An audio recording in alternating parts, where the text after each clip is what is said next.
aquilo que me dá esperança.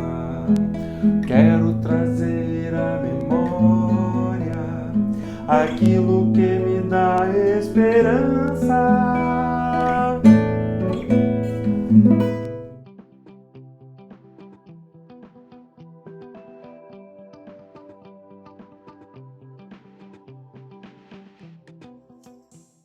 Bom dia, irmãos, é muito bom estar com vocês para mais uma dose de esperança. O texto que nós gostaríamos de trazer hoje se encontra no livro de Hebreus, no capítulo 13, a partir do verso 12, que diz assim: Cuidado, irmãos, para que nenhum de vocês tenha coração perverso e incrédulo, que se afaste do Deus vivo. Ao contrário, encorajem-se uns aos outros todos os dias, durante o tempo que se chama hoje, de modo que nenhum de vocês seja endurecido pelo engano do pecado, pois passamos a ser participantes de Cristo, desde que, de fato, nos apeguemos até o fim à confiança que tivemos no princípio.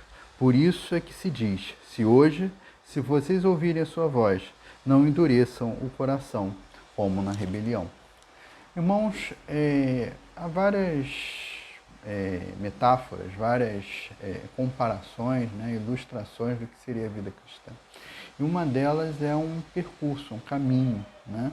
E não é um percurso feito sozinho, né? É um percurso feito em conjunto com outros irmãos. Né?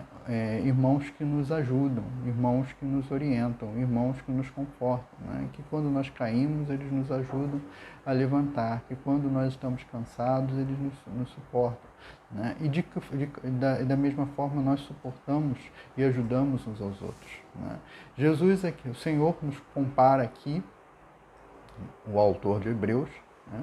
Compara com a vida de Israel no Egito. Né, com a vida, ou melhor, com a saída de Israel do Egito, onde o povo de Israel, saindo do Egito, passando pelo deserto, passando por uma série de adversidades, por dificuldades, pela falta de recursos, pela falta de comida, pela falta de água, pelo medo dos inimigos eventualmente os perseguirem, pelo medo de novos inimigos que estavam diante deles, né, pelas incertezas em relação a como entrar na terra prometida.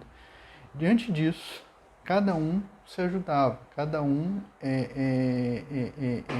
buscava auxiliar um ao outro. Apesar de todas as dificuldades, e nós em outro texto falamos sobre essas dificuldades aqui, de todos os erros que o povo de Israel cometeu nesse percurso, o fato foi que foi uma experiência comunitária.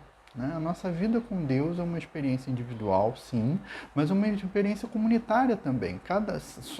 Isoladamente, sozinhos, ninguém consegue estar sozinho e ir até e chegar até o outro lado e completar o percurso sozinho. Todos nós precisamos de ajuda, todos nós precisamos de irmãos que orem por nós, de pastores a qual nós possamos ouvir, né? de irmãos que chorem conosco, que nos auxiliem ao longo da jornada. Ninguém consegue sozinho fazer isso. Por melhor que seja, por mais inteligente que seja, por mais espiritual que seja, por mais dado à oração ou à leitura da Bíblia, ninguém consegue sozinho fazer esse percurso. Né? E muitos de nós achamos que sozinhos nós vamos conseguir fazer isso. E nós estamos nos iludindo. Mas a palavra de Deus também fala em relação às oportunidades perdidas, né? Ao povo que algumas vezes, diante daquela caminhada, ouviu a voz de Deus e endureceu o seu coração. Ouviu a voz de Deus e fingiu que não estava ouvindo, ou não quis ouvir aquilo, ou fechou os ouvidos. Que nós não sejamos assim. Estamos nós aqui hoje, né, já mais ou menos 1 ano e 4 meses, 1 ano e 5 meses, um pouco depois que a pandemia começou, a falar aqui no Dose de Esperança. E muitos de vocês aqui, talvez que nem frequentem uma igreja, que não sejam evangélicos, tenham ouvido essas palavras.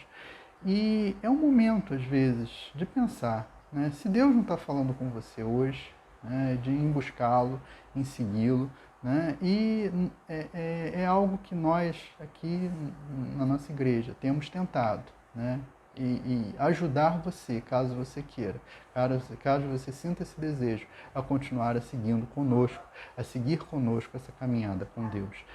Então, diante disso, né, sabendo que é uma experiência coletiva, é uma experiência que não é um vencedor, mas milhares e milhões de vencedores, em que cada um ajuda o outro, que nós possamos seguir a nossa vida, seguir esse caminho que nos está proposto. Amém. Gostou do vídeo? Ajude-nos compartilhando em suas redes sociais, no Facebook, no YouTube, no Instagram e nos seus grupos de WhatsApp. Em nome de Jesus, Cristo é a nossa paz.